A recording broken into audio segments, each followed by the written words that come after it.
श्री राम रूप। भगवान राम पर हम बहुत कुछ देख चुके हैं। श्री राम की निशानियां, वनवास के दौरान श्री राम का पथ, लंका में रावण के महल के सबूत। लेकिन आज से हम कुछ नया शुरू करने वाले हैं, कुछ ऐसा जो हमने सुना तो है लेकिन कभी देखा नहीं।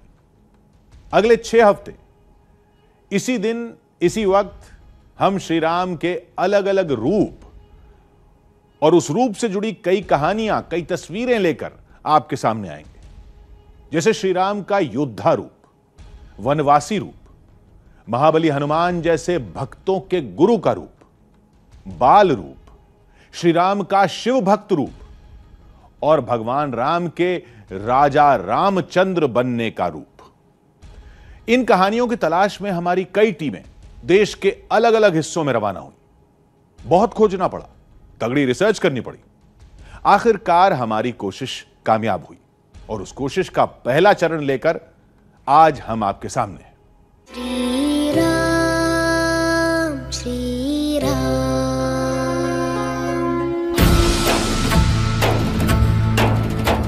श्री राम, मर्यादा पुरुषोत्तम राम, रघुपति राघव राजा राम, सिया के वर राम,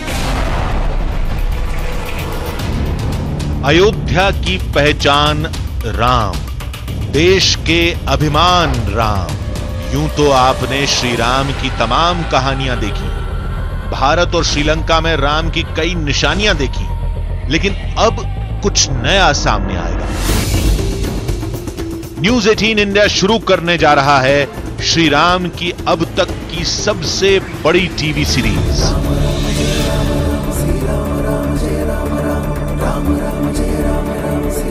अगले 6 हफ्ते आपके सामने होंगे श्री राम के 6 रूप।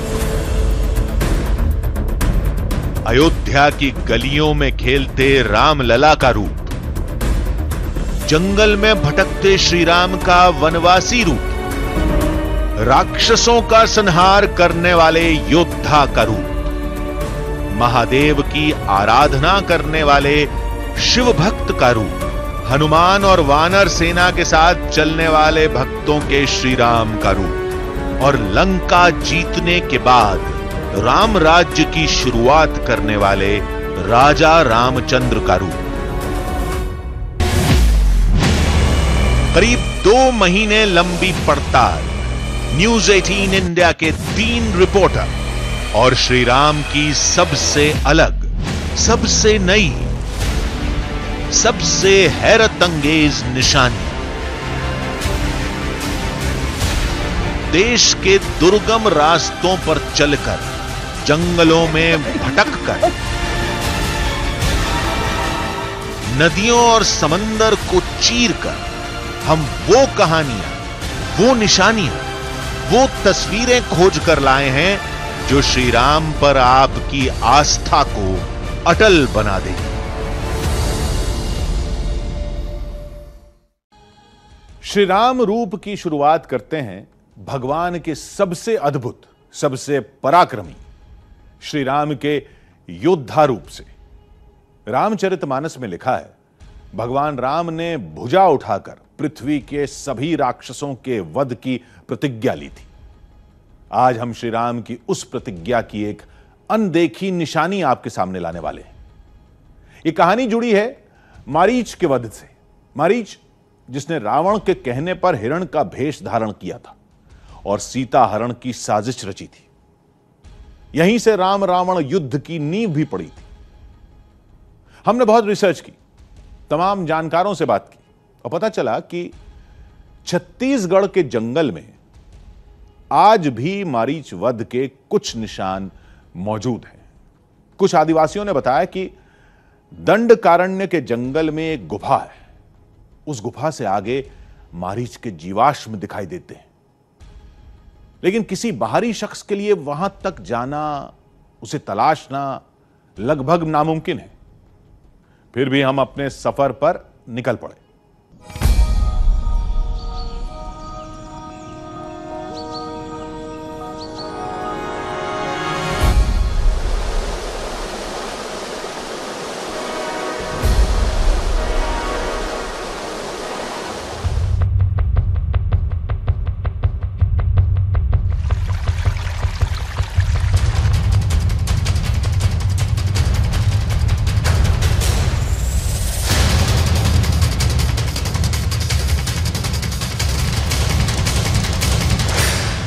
ऊंचे पहाड़ों का सीना चीरकर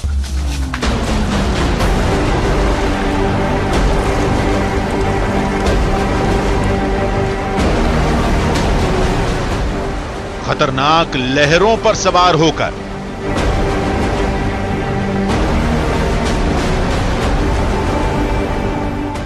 हर खतरे, हर मुसीबत की चुनौतियों का सामना करके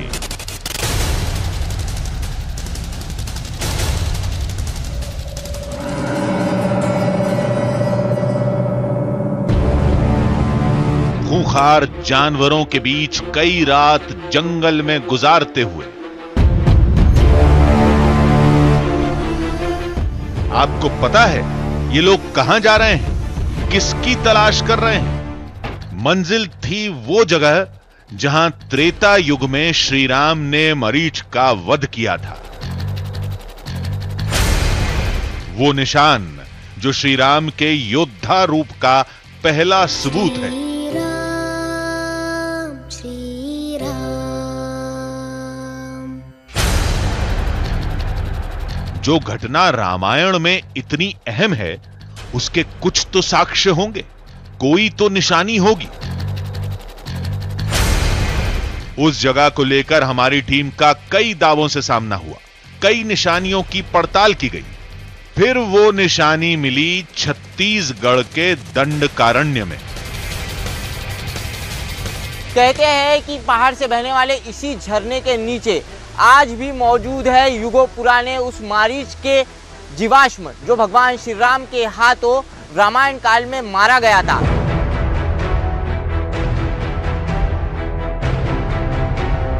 दंडकारण्य का घना जंगल, एक अंधेरी गुफा जहां आज भी मौजूद है मरीच का युगों पुराना जीवाश्म।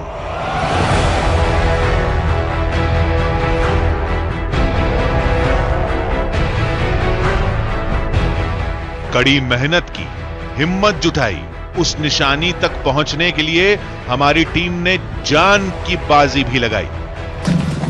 इस गुफा से हम लोग बाहर निकली देते कि अचानक जो वो शेर की आवाज, दखाने की आवाज गुफा से आ रही है।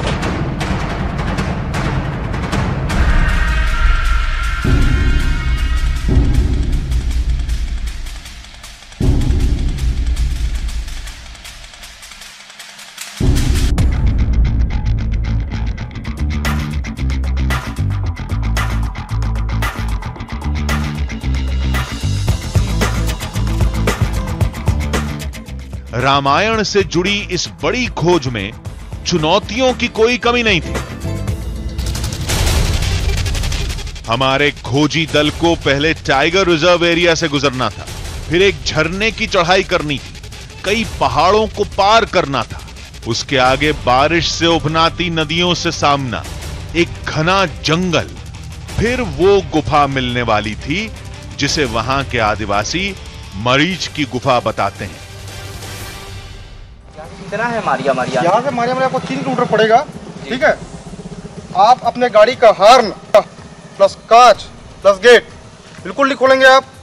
ठीक है, गाड़ी की स्पीड आपका 20 से 25-30 तक रहेगा, उसके ऊपर नहीं रहेगा। यहाँ बोर्ड देख रहे हैं, सामने लिखा हुआ है। ठीक है ना।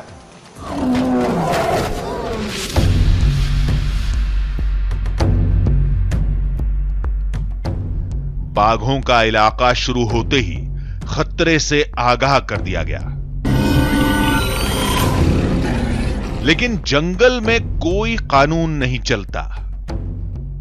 टाइगर रिजर्व वाला इलाका है और टाइगर रिजर्व वाले इस इलाके में जगह जगह पर खूंखार शेरों की हुकूमत चलती है, जिसके चलते हुए हम पूरी सावधानियां बरतते हुए इस सड़क पर चल रहे हैं। टाइगर रिजर्व वाले इस घनघोर जंगल में इस कच्ची सड़क पर करीब 3 किलोमीटर चलने के बाद हम मारिया मारी गांव तक पहुंच पाएंगे और इस कच्ची सड़क पर कभी भी हमारी मुलाकात खूंखार जंगली शेरों से हो सकती है। मरीच गुफा की खोज में हमारे पहले पड़ाव को ही कहानी का सबसे बड़ा सबूत बताया जाता है। मारिया मारी गांव। लोगों ने बताया कि पहले इस गांव का नाम मरीच मारी था, जो बाद में मारिया मारी हो गया। हमारे पूर्वज बताते हैं कि यहाँ पर राम और मारीच के बीच में,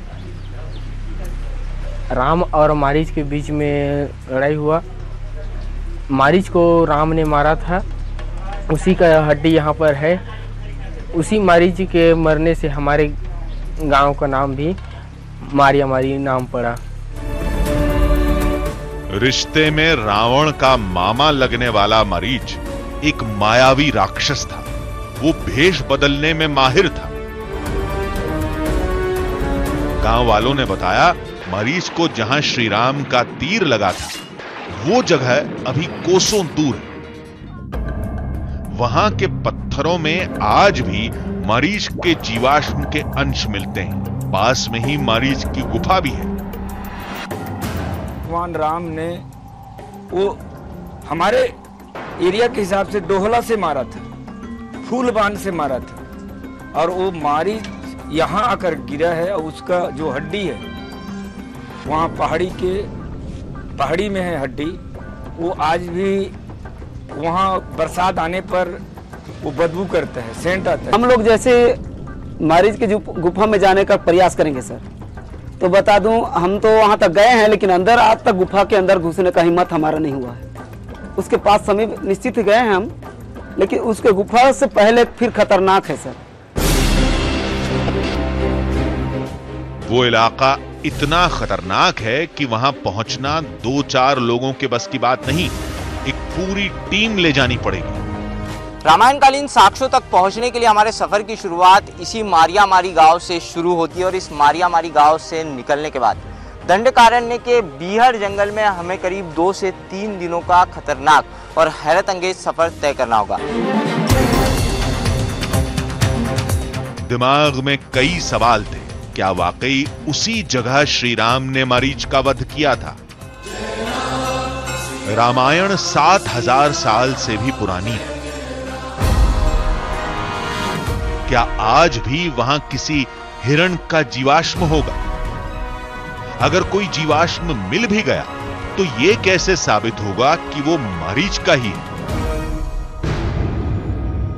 लेकिन आदिवासियों की कहानी पर विश्वास करने की एक खास वजह थी। वाल्मीकि रामायण में लिखा है कि श्री राम ने वनवास का लंबा समय दंडकारण्य में गुजारा था। कई राक्षसों का वध किया था। उस समय से जुड़ी कई निशानियां आज भी हैं, जिनकी वैज्ञानिक पड़ताल करके छत्तीसगढ़ में राम वन गमन पथ तैयार किया जा रहा है। हमारी टीम जिस इलाके से गुजर रही थी, राम वन गमन पथ इसके काफी करीब था। शायद हमारी ये कोशिश श्री राम से जुड़ी एक नई और बड़ी खोज दुनिया के सामने लाने वाली थी। लेकिन राह में रोड़े बहुत थे। कहीं कीचड़ के दलदल में फंसे, कहीं बारिश ने मुश्किलें बढ़ाई। इन सब दिक्कतों से हमारी रफ्तार धीमी पड़ने लगी। लेकिन असली परेशानी तो हमारे आगे खड़ी थी। इस बड़े पहाड़ को इस छोटी दरार से पार करना था। मतलब सांस लेना भी मुश्किल। इस दरार से अंदर बढ़ना काफी मुश्किल है और नामुमकिन सा लग रहा है इस दरार के अंदर जाकर इस दरार की दूसरी तरफ निकलना। लेकिन मारीच की गुफा के प्रवेश द्वार तक पहुंचने के लिए हमें जो है किसी भी तरीके से इस दरार के अंदर से निकलना होगा।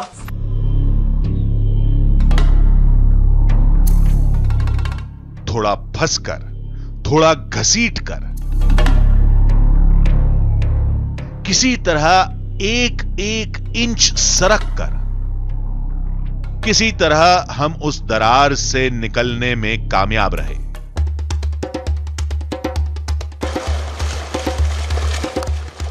मरीच गुफा की खोज में हमारी टीम के सामने अब सीता नदी की चुनौती थी।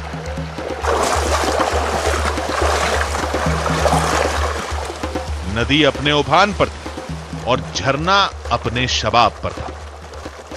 दंडकारण्य के इस जंगल में हमारे सफर के पहले पड़ाव मारीच की गुफा तक पहुंचने के लिए हमें इसी सीता नदी के करीब 300 फीट ऊपर से बहने वाले एक झरने को पार करना होगा। लेकिन सीता नदी के इस प्रवाह में उतरते ही समझ आ गया है कि ऊपर तेज गति से बहती हुई पानी की धाराएं हमारा इंतजार कर रही है और जल्दी हमारे सफर के एक बड़े खतरे से हमारी मुलाकात होगी।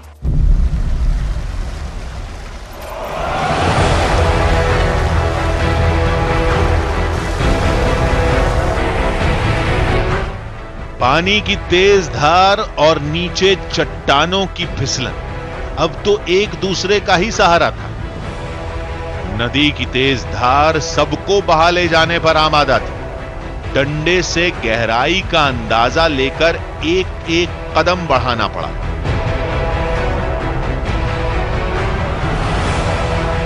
फिर हम झरने के उस पॉइंट पर पहुंचे जहां पानी की सीधी धार ऊपर पहाड़ से नीचे गिर रही थी।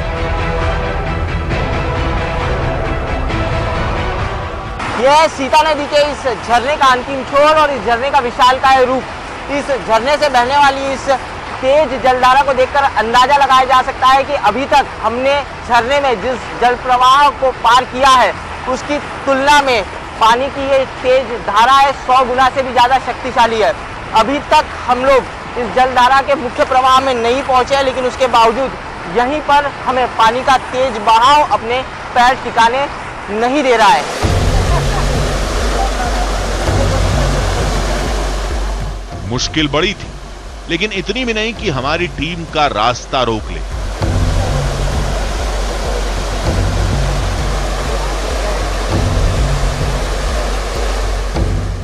सीता नदी के बाद मारीच गुफा अब करीब थी, लेकिन रात होते ही चंद मीटर की दूरी भी लंबी लगने लगी। रात के वक्त जंगल में मशाल ही सबसे बड़ा हथियार होता है। पीछे चलो सुमन, पीछे आ जाओ, 2 मिनट पीछे आ जाओ थोड़ा, जो है कि रुक के जो है कि मशाल देखकर जो है आग देखकर जानवर जो है हमारी तरफ नहीं आएगा, वो दूसरी तरफ निकल जाएगा। पेट्रोल की बोतल कहाँ है? पेट्रोल की बोतल दीजिए, पेट्रोल वाला का पेट्रोल की बोतल दीजिए। आग के सुरक्षा चक्र में कारवां आगे बढ़ा। आदिवासी पूरे रास्ते मरीज गुफा की कहानी सुनाते रहे। कहते हैं उसी जगह रावण ने सीता हरण की साजिश रची थी। मेरे होते आपको किसका भय? दावे के मुताबिक मारीच की यही वो गुफा है। हम अंदर गए। मान्यता के अनुसार 7000 साल पुरानी यही वो गुफा है जहां पर मारीच रहा करता था और इसी गुफा से राक्षस राजा रावण मारीच को अपने साथ सीता हरण के लिए ले गए थे। 7000 साल बाद भी इस गुफा को लेकर दावा किया जाता है कि आज भी इस गुफा में मारीच का साया मौजूद है और कई दिव्य शक्तियां भी इस गुफा में है। मान्यता के मुताबिक मारीच यहां रहा करता था। जहां श्री राम ने तीर मारा था वो जगह आगे थी जहां उसके जीवाश्म के होने का दावा किया जाता है।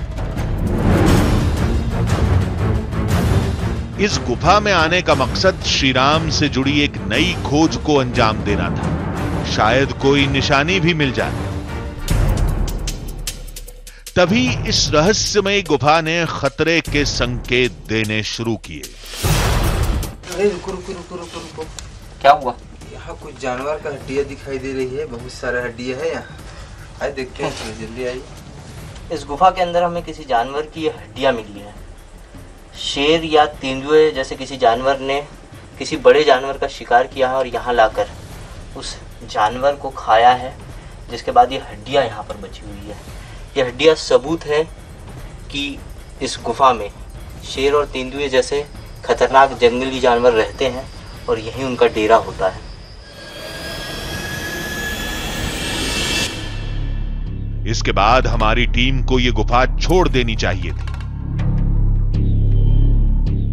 लेकिन कुछ पाने की लालच में और अंदर पहुंच गए और यह गलती बहुत भारी पड़ी।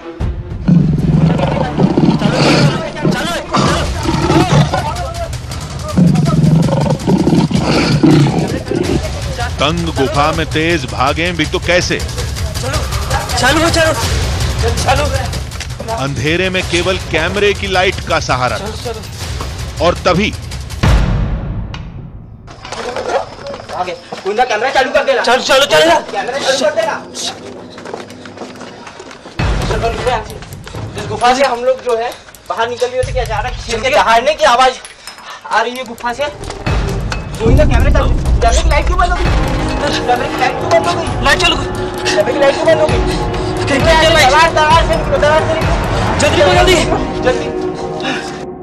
हमने सपने में भी नहीं सोचा था कि सब कुछ इतना भयानक होगा और हमारी टीम इतनी बुरी तरह फंस जाएगी। एकदम तंग और संकरी गुफा, सीधे खड़े होना भी नामुमकिन।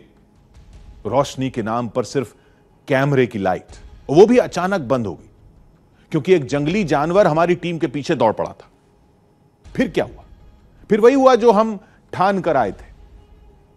तमाम मुश्किलों से लड़ते हुए हम उस जीवाश्म तक पहुंचे, लेकिन यह कैसे पता कि वो जीवाश्म ही है भी तो मरीच का है, रामायण काल का है, श्री राम की निशानी है। हमने आपके हर सवाल की पड़ताल की।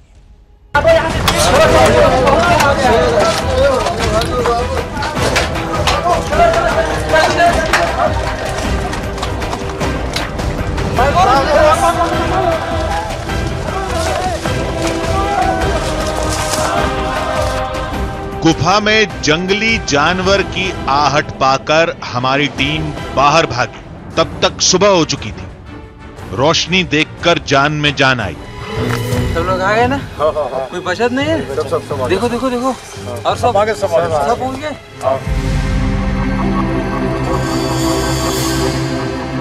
लेकिन हम अब भी गुफा के करीब थे, सभी डरे हुए थे। गुफा में कुछ देर और रहते तो शायद श्री राम से जुड़ी कोई निशानी दिखती, लेकिन हादसे ने सारा काम बिगाड़ दिया। खौफ की वजह से कई आदिवासियों ने भी साथ छोड़ दिया। इस घटना ने हमें तोड़कर रख दिया। पैंट फट गई थी, चश्मा टूट चुका था, लेकिन हमने हिम्मत का साथ नहीं छोड़ा। हमारे सफर के पहले पड़ाव ने ही हमारी हालत बेहद खराब कर दी है। गुफा में शेर की आवाज़ सुनकर हम लोग तेजी से गुफा से निकले और हमारे सारे साथी गुफा से निकलकर अलग अलग दिशाओं में भाग गए। अब इस घनघोर जंगल में हम सिर्फ 4 ही लोग बचे हुए हैं। अब यहाँ से हमें करीब 2 और बड़े बड़े पहाड़ों को चढ़ना होगा और उसके बाद ही हम हमारे सफ़र के दूसरे पड़ाव तक पहुँच पाएंगे।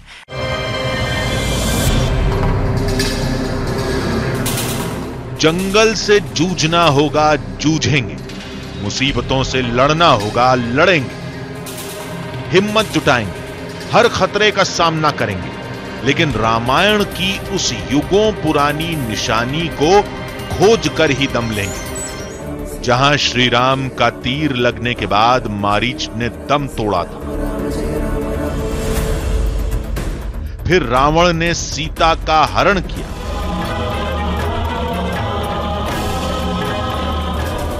और नतीजा राम और रावण का भीषण युद्ध। हमारी टीम ने तय कर लिया था कि कुछ भी हो जाए, अब मारीच का जीवाश्म खोजने के बाद ही चैन से बैठेंगे। इस सफर पर आगे बढ़ने के साथ हमारी मुश्किलें भी लगातार बढ़ रही है।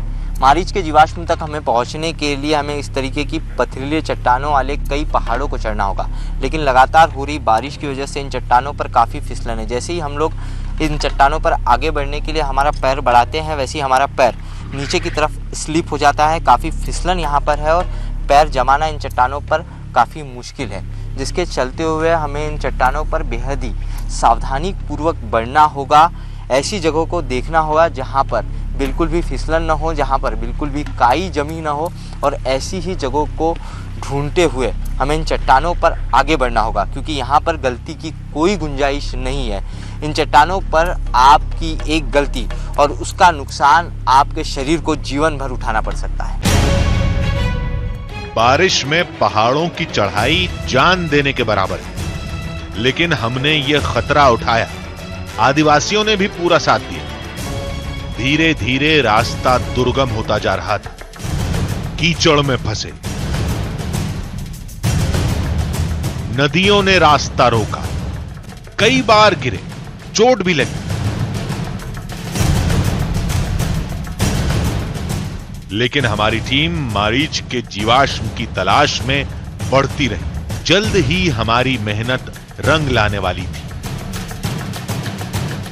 दंडकारण्य के इस खतरनाक जंगल में 2 दिनों का बेहद ही कठिन सफर तय करने के बाद आखिरकार हम लोग पहुंच ही गए हैं हमारे सफर के अंतिम पड़ाव के बेहद करीब। कहते हैं कि बारिश में बहने वाले इसी बरसाती झरने के नीचे आज भी मौजूद है 7000 साल पहले भगवान श्री राम के हाथों मारे गए मारीच के जीवाश्म। लेकिन हमारे सफर का यही अंतिम पड़ाव हमारे लिए बेहद ही खतरनाक होने वाला है, क्योंकि मारीच के जीवाश्म तक पहुंचने के लिए हमें सैकड़ों फीट की ऊंचाई से पहाड़ की चोटी से नीचे की तरफ गिरने वाले इस पहाड़ी झरने के नीचे उतरना होगा। आदिवासियों ने बताया कि युगों पुरानी धरोहर अब करीब है, लेकिन संभल कर कदम रखने की हिदायत भी मिली। एक छोटी चूक भी मौत के मुंह में धकेल सकती है। जंगल में ये हमारी लगातार दूसरी रात होगी। मंजिल करीब थी।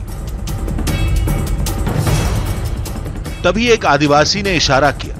उसने कहा कि यही वो पत्थर है जिसकी हमें तलाश थी। दावे के मुताबिक ये शिला मारीच के जीवाश्म से बनी है। मान्यता के अनुसार युगों पुराने यही मारीच के जीवाश्म है। कहते हैं कि इसी जगह पर भगवान श्री राम का बाण मारीच को आकर लगा और इसी चट्टान पर गिरकर मारीच ने अपने प्राण छोड़े। अगर इस स्ट्रक्चर को हम लोग ठीक तरीके से देखें तो इस स्ट्रक्चर हमें ठीक इस तरीके से प्रतीत होता है कि जैसे कोई जानवर या इंसान यहाँ पर आकर गिरा हो। एक बात गौर करने लायक थी। इस शिला का रंग, रूप और आकृति बिल्कुल अलग था। ऐसा एक भी पत्थर आसपास नहीं था।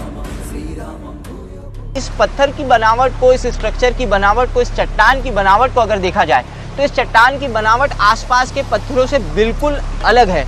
यहाँ पर देखें तो हम लोग इस स्ट्रक्चर में अजीब सी दरारें हैं और इस तरीके का ये स्ट्रक्चर जो है वो यहाँ से बिल्कुल ही अलग है। फॉसिल्स के जो स्ट्रक्चर होते हैं वो ठीक इसी तरीके से स्ट्रक्चर होते हैं। उसके अलावा अगर यहाँ के जो दूसरे पत्थर हैं उनकी अगर हम लोग बनावट देखें तो वो पत्थर बिल्कुल अलग है।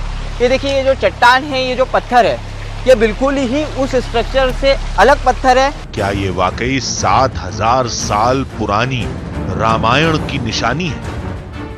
विज्ञान कहता है ऐसा हो सकता है। उत्तरी अमेरिका में मिले डायनासोर के जीवाश्म तो इससे भी पुराने थे और ये इलाका भी रामपथ से जुड़ता है। इंसानी हड्डियां, इंसानी शरीर जो होता है, जो युगों पुराना होता है, वो तापमान, हवा, पानी और वातावरण के साथ मिलकर इस तरीके से फॉसिल्स में कन्वर्ट होती है। इंसानी हड्डियां या जानवरों की जो हड्डियां होती है वो इसी तरीके से फॉसिल्स में कन्वर्ट होती है। ठीक उसी तरीके का स्ट्रक्चर जो है वो यहाँ पर दिखाई दे रहा है। ये चट्टान है और चट्टान के ऊपर जो है ये स्ट्रक्चर जो है वो खड़ा हुआ है। किसी तरीके से इस चट्टान का हिस्सा जो है वो स्ट्रक्चर नहीं है। क्या हम सही जगह पर थे? ये पत्थर वाकई किसी जीवाश्म का हिस्सा है? फैसला तुरंत लेना था, लेकिन कैसे? कुछ सोचकर हमने चट्टान को तोड़ना शुरू किया, लेकिन यह मुश्किल था। तभी इसका एक हिस्सा पानी में गिरा मिला। आदिवासियों ने बताया था आग में डालने पर पत्थर जलता है और उससे हड्डी जलने की बदबू भी आती है। थोड़ी सी नमी है इनमें, गीले है, नीचे जो है पानी में भीग गए थे टुकड़े, जिसके चलते हुए जलने में इन्हें थोड़ा समय लगेगा। लेकिन देखते हैं कि क्या सही में ये टुकड़े जो है उसी तरीके से स्मेल करते हैं क्या। तभी हमारी टीम एक अनहोनी का शिकार हो गई। जैसे ही लाइटर जला, ओह गॉड,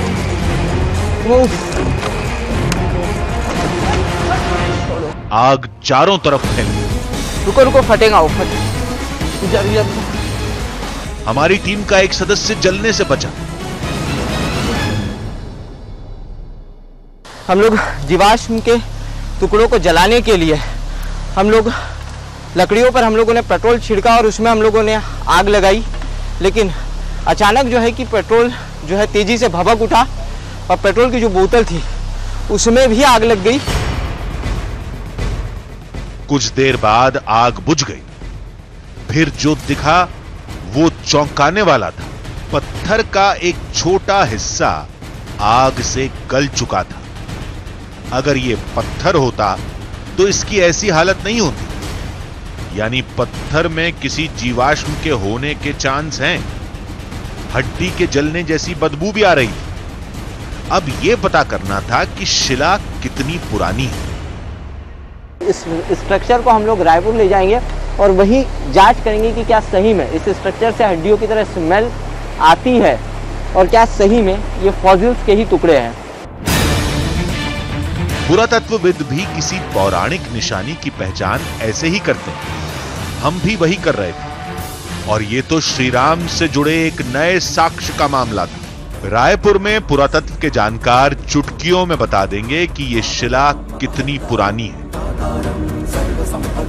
हमने जानकार को कोई कहानी नहीं सुनाई, सीधे जीवाश्म वाला पत्थर दिया और पूछा ये कितनी पुरानी लग रही है। विशेषज्ञ ने गौर से देखा, थोड़ा इधर उधर पलटा, फिर जो कहा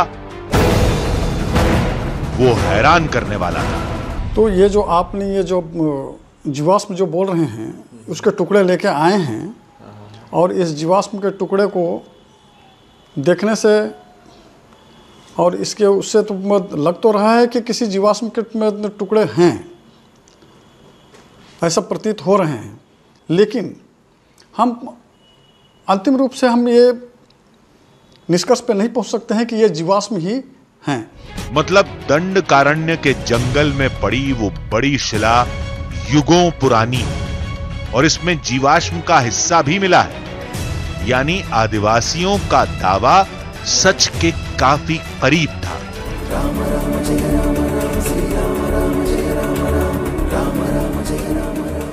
वैसे तो श्रीराम से जुड़ी आस्था किसी साक्ष्य की मोहताज नहीं, लेकिन मामला रामायण की एक नई निशानी की खोज से जुड़ा था। ऐसे में यह हमारी टीम की जिम्मेदारी बनती थी कि हम तथ्यों को पूरी जांच पड़ताल के बाद ही आपके सामने रखें। यह सच है कि यह चट्टान युगों पुरानी है। इसमें जीवाश्म के भी अंश मौजूद हैं। वैज्ञानिक शोध के बाद इसकी पूरी सच्चाई भी सामने आ जाएगी। लेकिन इस ढांचे को आज भी श्रीराम से जुड़ी एक बड़ी निशानी माना जाता है। तो दो खतरे हैं, एक तो फिसलन भी बहुत है बारिश की वजह से और दूसरा जंगली जानवर मौजूद है और खासकर जंगल का राजा बाघ मौजूद है। कभी ऋषि मुनियों की अस्थियों के ढेर से बना ये पहाड़ अब बजरी में तब्दील हो चुका है। मतलब जिस चमत्कार के बारे में सुना था इस सारंगधर मंदिर का, वो चमत्कार आपके सामने है। बृहस्पति कुंड के पास जो झरना बहता है वहां तक मैं पहुंच चुका हूँ, लेकिन यहाँ पर कैमरा निकालना इम्पॉसिबल है। मेरी आवाज पता नहीं आप तक पहुंच पाएगी या नहीं, क्योंकि पानी की आवाज इतनी ज्यादा है कि कुछ और सुनाई नहीं दे रहा है। श्रीराम रूप। महर्षि वाल्मीकि रामायण में लिखते हैं कि जब श्रीराम जंगल में भटक रहे थे तब उन्हें दंडकारण्य में राक्षसों के आतंक का पता चला। रामायण की कथा कहती है कि श्रीराम ने जंगल में एक जगह ऋषि मुनियों की अस्थियों का पहाड़ देखा था। उन अस्थियों को देखकर श्रीराम इतने आग बबूला हुए कि उन्होंने राक्षसों के सर्वनाश का प्रण लिया। तो कहां है वो पहाड़? सच में है या सिर्फ किस्से कहानियों में ही बचा है भी तो कैसे पता कि वहां ऋषि मुनियों की अस्थियां मौजूद हैं? हमने फिर किताबें पलटी, तमाम फोन घुमाए, कई लोगों से बात की। पता चला कि ऐसी ही एक जगह मध्य प्रदेश में है। फिर क्या था, हम उस पहाड़ की खोज में निकल पड़े।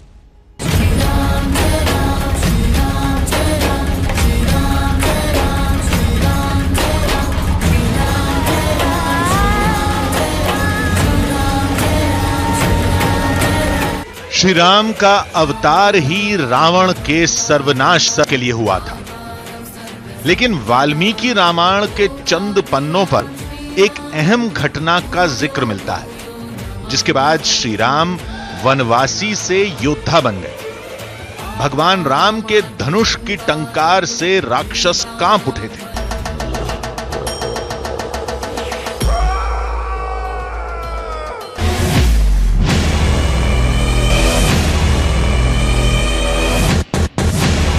हमारी दूसरी टीम की गाड़ी उसी साक्ष्य की तलाश में मध्य प्रदेश की सड़कों पर दौड़ती जा रही थी। वो निशानी इतनी अहम है कि उसके बगैर रामायण की कल्पना नामुमकिन है, जिसकी कहानी जुड़ी है राम के वनवास से। जब उन्हें राक्षसों के आतंक के बारे में पता चला, तब भगवान राम को ऋषि मुनियों की अस्थियों का ढेर दिखा, जिसे देखकर वो बहुत क्रोधित हुए और श्री राम ने राक्षसों के वध की प्रतिज्ञा ली। जानकारों के मुताबिक अस्थियों का वो ढेर अब पहाड़ बन चुका है, जो मध्य प्रदेश के पन्ना में है। उसे सिद्धा पहाड़ कहा जाता है।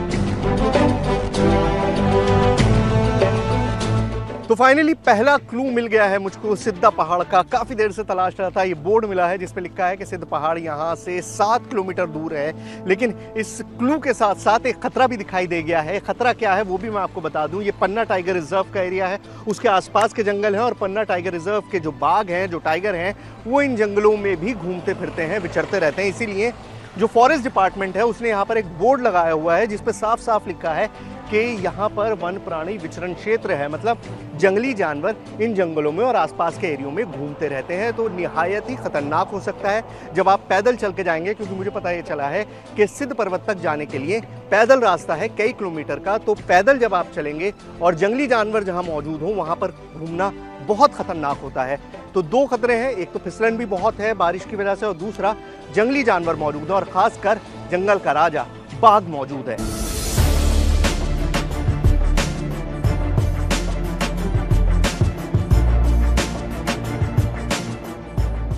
बाबा, ये सिद्धा पहाड़ कहाँ पर है? यही है। यही है? हाँ। मान्यता के मुताबिक यही वो सिद्धा पहाड़ है जो त्रेता युग में ऋषियों की अस्थियों का ढेर था, जिसे देखकर श्री राम बहुत क्रोधित हुए थे। इस जगह से लोगों की गहरी आस्था जुड़ी। भगवान राम जब चित्रकूट से चले हैं, अब तब भगवान आगे बढ़ते हैं तो आके ये सिद्धा पहाड़ को देखते हैं। क्या था ये सिद्धा पहाड़? ये सिद्धा पहाड़ हड्डियों की ढेर लगा हुआ था। तो इसको देखकर आश्चर्य हुआ भगवान को। तो उन्होंने पूछा, राम जी ने ऋषि मुनियों से, यहाँ सिद्ध बाबा जी रहते थे, तो उनसे पूछते हैं कि अस्थि समूह देख रघुराया, पूछे मुनि न लाग अति दाया। तो ऋषि मुनियों ने फिर बताया कि निश्चर निकल सकल में ही खाए। राक्षस लोग आ करके सभी लोगों को यहाँ खा गए हैं, वही यहाँ पे ढेर लगा रखे हैं। अस्थि समूह देख रघुराया, पूछे मुनि न लाग अति दाया। कहते हैं यहाँ राक्षसों ने ऋषियों का इतना खून बहाया था कि पूरा इलाका रक्त से सन गया था। यही वजह है कि आज भी यहाँ के पत्थर और मिट्टी का रंग सुर्ख लाल है। देखिए, सिद्धा पहाड़ के सबसे टॉप पर, शिखर पर मैं इस वक्त मौजूद हूँ और कभी ऋषि मुनियों की अस्थियों के ढेर से बना ये पहाड़ अब बजरी में तब्दील हो चुका है। लेकिन बजरी भी सबसे खास है। आपने ग्रे पत्थर, काले पत्थर के पहाड़ देखे होंगे, लेकिन ये रंग बिरंगे पत्थरों का पहाड़ है। यहाँ पर एक रंग नहीं है, यहाँ पर लाल रंग है, यहाँ पर इस तरह का गुलाबी रंग है, यहाँ पर पीला रंग है, यहाँ पर क्रीम कलर है। हर तरह का कलर इन पत्थरों में मौजूद है, जो अपने आप में एक बेहद चौंकाने वाली बात है। और मान्यता ये है कि ये ऋषि मुनियों की अस्थियों की वजह से इतना कलरफुल पत्थर इस पहाड़ में मिलते हैं और इसी वजह से लोग जो है बड़ी मान्यता रखते हैं इस पहाड़ की। कहने वाले कहते हैं मध्य प्रदेश में तो लाल मिट्टी ही पाई जाती है, लेकिन यहाँ के लोग इस तर्क को नहीं मानते। कहते हैं एक वक्त ऐसा था जब इस सिद्धा पहाड़ से हड्डी और राख निकलते थे।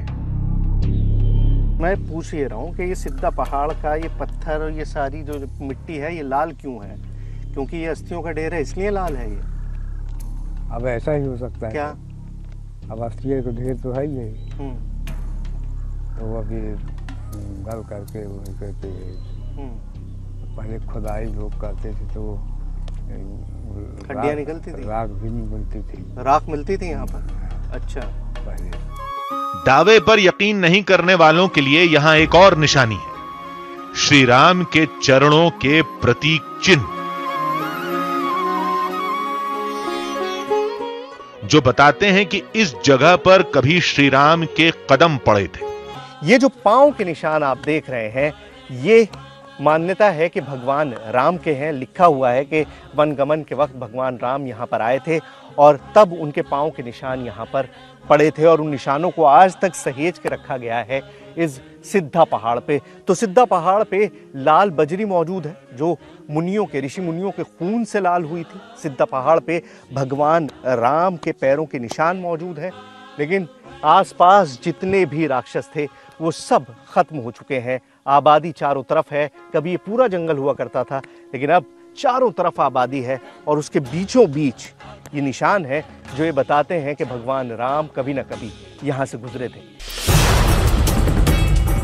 सिद्धा पहाड़ से आगे बढ़ते ही धनुष आकार के 2 पहाड़ दिखेंगे। उस जगह का नाम सारंगधर है। कहते हैं राक्षस वध की प्रतिज्ञा लेते समय श्री राम ने उसी जगह अपना धनुष जमीन पर रखा था। तभी से ये पहाड़ धनुष की तरह दिखते हैं। इसे चमत्कार समझिए या फिर कुदरत का करिश्मा, लेकिन एक बात जो पन्ना में बहुत फेमस है वो ये कि आप सारंगधर मंदिर को बहुत आसानी से पहचान सकते हैं। कैसे? सारंगधर का मतलब धनुष होता है और यहाँ पर जब आप आते हैं तो आपको एक पहाड़ दिखाई देता है जिसका शेप बिल्कुल धनुष की तरह है। अगर आपने वो देखा हो, धनुष देखा हो, तो आपको पता है कि उसका आकार कैसा होता है। अब मेरे पीछे जो आपको पहाड़ दिखाई दे रहा है, इसकी फॉर्मेशन आप समझ लीजिए बिल्कुल एक बो की तरह, एक धनुष के आकार की है। आपको समझाने के लिए मैंने ये कटआउट काटा है और अगर इसको मैं अपनी स्क्रीन पे लगा दूंगा तो ये जो पहाड़ आपको पीछे दिखाई दे रहे हैं वो दिखाई देने बंद हो जाएंगे, क्योंकि वो शेप बिल्कुल उसी तरह का है जैसा ये काटा हुआ है। ये देखिए, ये अब आप देखिए, ये बिल्कुल पहाड़ ढक गया है। अब मैं इसको अगर हटाऊंगा तो आपको पहाड़ दिखाई देगा और ये मैं लगा दूंगा तो ये पूरा कवर हो गया। ये बिल्कुल धनुष के शेप का कटआउट है और ये पहाड़ जो है बिल्कुल उसी शेप के अंदर है जिस तरह से धनुष होता है। पहाड़ के ऊपर सारंगधर में एक आश्रम है सुतीक्ष्ण मुनि का। कहते हैं श्री राम ने इसी जगह पर प्रतिज्ञा ली थी। तो पन्ना के सुतीक्ष्ण आश्रम में पहुंच चुका हूं, लेकिन इस जगह को इस नाम से कम जाना जाता है और सारंगधर के नाम से ज्यादा जाना जाता है। सारंग के जहां तक मुझे पता है 3 मतलब होते हैं। एक, सांप को भी इस इलाके में सारंग कहते हैं, मोर को भी सारंग कहते हैं और तीसरा, धनुष बाण को भी सारंग कहा जाता है। आप मेरे पीछे देख रहे हैं धनुष बाण बना हुआ है। मान्यता यह है कि यही वो जगह है जहां पर भगवान राम ने राक्षसों को खत्म करने की, क्योंकि ये पूरा जंगल का एरिया था, राक्षसों को खत्म करने का प्रण लिया था और प्रण लेने के लिए उन्होंने हाथ उठाया था। हाथ उठाने की वजह से उनको अपना धनुष जमीन पर टेकना पड़ा था। सारंग जमीन पर टेका था और इसी वजह से इस जगह का नाम सारंगधर है। और यहाँ बहुत सारे चमत्कार हैं जो कहानियां मैंने सुनी है। देखते हैं कि क्या हमको मिलता है सारंगधर में। सारंगधर आज तीर्थ स्थान बन चुका है जहां राम से जुड़ी कई निशानियां हैं। इस जगह पर श्री राम ने धनुष कहां रखा था यह बताने वाला अब कोई नहीं। सब कुछ बदल चुका है सिवाय इस वटवृक्ष के। कहते हैं इस पेड़ को श्री राम ने अपने हाथों से लगाया था। सबूत के तौर पर वृक्ष के पत्तों का चमत्कार दिखाया जाता है। लेकिन जो कहानी, जो चमत्कार मैंने इस पेड़ के बारे में सुना था वो ये था कि इसके पत्तों का आकार जो है वो दौने के शेप में है। मतलब दौना अगर आप समझेंगे कि इस तरह से होता है। अगर आपने बरगद के पेड़ को, वटवृक्ष को देखा होगा, उसके पत्तों को देखा होगा तो बिल्कुल प्लेन सीधे चिकने पत्ते होते हैं, लेकिन इन पत्तों के अंदर एक अजीब सी गोलाई है। मैं आपको निकाल के दिखाता हूँ। ये देखिए, ये फॉर्मेशन देखिए, बिल्कुल उसी तरह से दौने के तौर पर ये पूरा का पूरा पत्ता बना हुआ है। जबकि अगर आप बरगद का नॉर्मल वटवृक्ष का पत्ता देखेंगे तो बिल्कुल प्लेन होता है, बिल्कुल सीधा समतल होता है और इसकी फॉर्मेशन ऐसी है। मतलब जिस चमत्कार के बारे में सुना था इस सारंगधर मंदिर का, वो चमत्कार आपके सामने है। सुतीक्ष्ण मुनि अगस्त्य ऋषि के शिष्य थे जिन्होंने यहां सालों तपस्या की थी और यहीं पहुंचकर भगवान राम ने दैत्यों के संहार का संकल्प लिया था। कहानी धनुष से जुड़ती है, लिहाजा यहां धनुष की कई आकृतियां मिल जाएंगी। मंदिर में रामकुंड पर मैं मौजूद हूं और रामकुंड के पास ही आपको ये पत्थर दिखाई देगा जिसके ऊपर धनुष बना हुआ है। यानी कि सारंग बना हुआ है जिसको कि जमीन पर टेका था। लेकिन ये इकलौती जगह नहीं है इस मंदिर में जहां पर इस तरह के शेप बने हुए। इस मंदिर में जगह जगह इसी तरह से धनुष के निशान बने हुए, इसलिए ये कहना बहुत मुश्किल है कि ये वही एग्जैक्ट स्पॉट है जहां पर धनुष को रखा था। ये कहना अब बिल्कुल इम्पॉसिबल है। आप जिधर भी जाएंगे आपको इस तरह के, अब ये वट वृक्ष है, ये अपनी जगह पर कायम है और यहाँ पर शेप ये बना हुआ है धनुष का। तो मतलब इकलौता स्पॉट ऐसा नहीं है जहां पर धनुष हो। आप जिधर भी इस मंदिर में जाएंगे, जिस तरफ भी जाएंगे, आपको इसी तरह के शेप दिखाई देंगे। सारंगधर के करीब ही रक्सेलवा गांव है। राम कथा कहती है यहां श्री राम ने सैकड़ों की संख्या में राक्षसों का वध किया था। रक्सेलवा राक्षस शब्द से बना है। मान्यता के मुताबिक दैत्यों को मारते मारते श्री राम थक गए थे। आराम करने के लिए राम ने सीता और लक्ष्मण के साथ यहां एक रात गुजारी थी। मतलब एक रात के लिए यहाँ पे रुकी थी और यहाँ पर खाना बना के खाया था। खाना बन रहा है। हाँ। आगे कुंड है। हाँ। वो अमृतकुंड कहते हैं। अच्छा। उसी पर लक्ष्मण जी बाण मारने रहा है। हाँ। उनको पानी का है, रोटी बनाना खीता। हाँ। जी आगे वर्तमान है। पानी बनाना था, ओ रोटी बनानी थी तो उसके लिए पानी चाहिए था। जी जी जी। तो क्या किया, बाण मार दिया, पानी निकल आया। तो पानी आज भी है। आज भी है।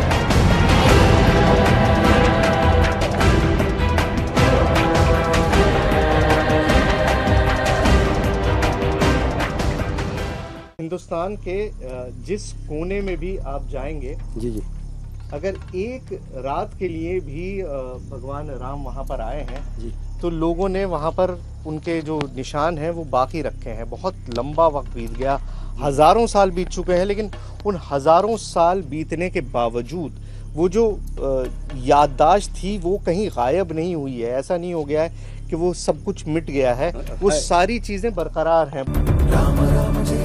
रक्सेलवा को छोटी जगह समझकर हल्के में न लें। एक लंबी पड़ताल के बाद मध्य प्रदेश के इस गांव को राम वन गमन पथ में शामिल किया गया है। ऐसी न जाने कितनी निशानियां हैं जिनका आकार, रंग वक्त के साथ बदलता गया, लेकिन लोग आज भी इन निशानियों को श्री राम के योद्धा रूप से जोड़कर देखते हैं और आस्था के साथ सिर झुकाते हैं।